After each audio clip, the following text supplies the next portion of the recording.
வணக்கம் நண்பர்களே. நம்ம மொபைலுக்கு சார்ஜ் ஏற்றி பார்த்துருப்போம். ஆனால் ஒரு பஸ்ஸுக்கு சார்ஜ் ஏற்றி பார்த்துருக்கீங்களா? ஆமாங்க, நம்ம நியூ லான்ச் பண்ணியிருக்கிற புது electric bus Madurai to Bangalore run ஆகிட்டுருக்கு.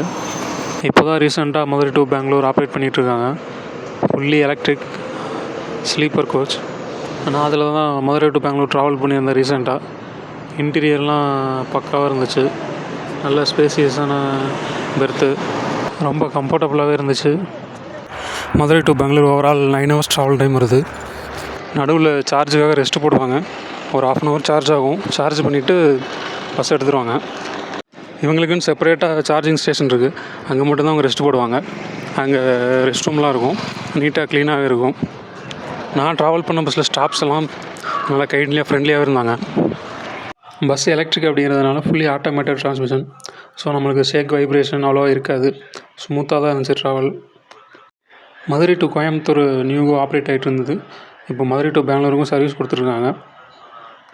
ஃபுல் அண்ட் ஃபுல் எலக்ட்ரிக் பஸ்ஸில் ட்ராவல் பண்ணது புது எக்ஸ்பீரியன்ஸாகவே இருந்துச்சு.